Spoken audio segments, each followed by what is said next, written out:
صحیح بخاری باب 4 کی 57ویں حدیث۔ شاگرد کا استاد کے سامنے پڑھنا اور پیش کرنا۔ انس رضی سے روایت ہے، انہوں نے فرمایا، ایک بار ہم مسجد میں نبی کریم صلی اللہ علیہ وسلم کے ساتھ بیٹھے ہوئے تھے کہ اتنے میں ایک اونٹ سوار آیا اور اپنے اونٹ کو اس نے مسجد میں بٹھا کر باندھ دیا۔ پھر پوچھنے لگا کہ تم میں سے محمد صلی اللہ علیہ وسلم کون ہیں؟ رسول اللہ صلی اللہ علیہ وسلم اس وقت صحابہ کرام رضی میں تکیہ لگائے بیٹھے تھے۔ ہم نے کہا، یہ سفید رنگ والے تکیہ لگائے ہوئے حضرت محمد صلی اللہ علیہ وسلم ہیں۔ تب وہ آپ سے کہنے لگا، اے عبد المطلب کے بیٹے، اس پر آپ نے فرمایا، کہو میں تجھے جواب دیتا ہوں۔ پھر اس آدمی نے آپ سے کہا کہ میں آپ سے کچھ معلوم کرنے والا ہوں اور ان میں سختی کروں گا، آپ دل میں مجھ پر ناراض نہ ہوں۔ پھر آپ نے فرمایا، کوئی بات نہیں، جو چاہیں پوچھ۔ تب اس نے کہا، میں آپ کو آپ کے مالک اور آپ سے پہلے والے لوگوں کے مالک کی قسم دے کر پوچھتا ہوں، کیا اللہ تعالیٰ نے آپ کو تمام انسانوں کی طرف نبی بنا کر بھیجا ہے؟ آپ نے فرمایا، ہاں، اللہ تعالیٰ گواہ ہے۔ پھر اس نے کہا، آپ کو اللہ کی قسم دیتا ہوں، کیا اللہ تعالیٰ نے آپ کو دن رات میں 5 نمازیں پڑھنے کا حکم دیا ہے؟ آپ نے فرمایا، ہاں، اللہ تعالیٰ گواہ ہے۔ پھر اس نے کہا، میں آپ کو اللہ کی قسم دیتا ہوں، کیا اللہ تعالیٰ نے سال بھر میں رمضان کے روزے رکھنے کا حکم دیا ہے؟ آپ نے فرمایا، ہاں، اللہ گواہ ہے۔ پھر کہنے لگا، میں آپ کو اللہ کی قسم دیتا ہوں، کیا اللہ تعالیٰ نے آپ کو حکم دیا ہے کہ آپ ہمارے مالداروں سے صدقہ لے کر ہمارے فقیروں پر تقسیم کریں؟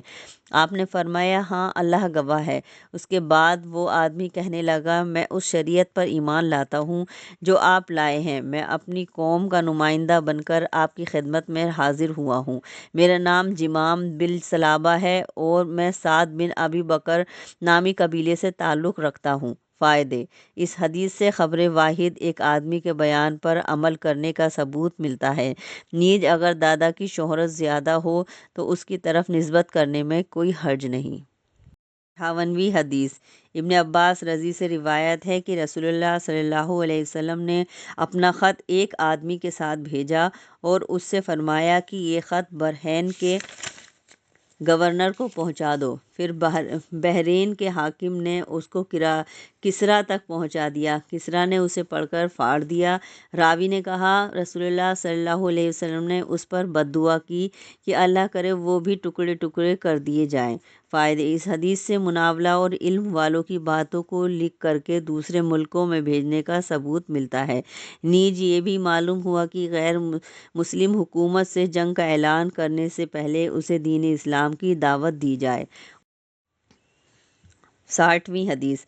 ابو واقد لیثی رضی سے روایت ہے کہ ایک بار رسول اللہ صلی اللہ علیہ وسلم مسجد میں لوگوں کے ساتھ بیٹھے ہوئے تھے، اتنے میں 3 آدمی آئے، ان میں سے دو تو رسول اللہ صلی اللہ علیہ وسلم کے پاس آ گئے اور ایک واپس چلا گیا۔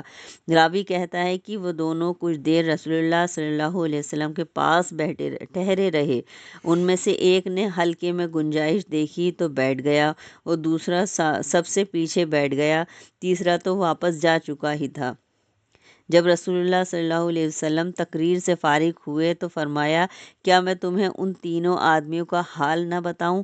ان میں سے ایک نے اللہ کی طرف رجوع کیا تو اللہ نے بھی اسے جگہ دے دی، اور دوسرا شرمایا تو اللہ نے اس سے شرم کی، اور تیسرے نے پیٹھ پھیری تو اللہ نے بھی اس سے منہ موڑ لیا۔ فائدے: اس حدیث میں اللہ کے لیے شرم کا ثبوت ملتا ہے۔ بعض علم والوں نے اس کی تاویل کی ہے کہ اس سے مراد رحم کرنا اور کسی کو عذاب نہ دینا ہے، لیکن تحقیق کرنے والے اسلاف نے اس انداز کو پسند نہیں کیا، بلکہ اس کے نزدیک اللہ کی خوبیوں کو جیو کا تیوں مانا۔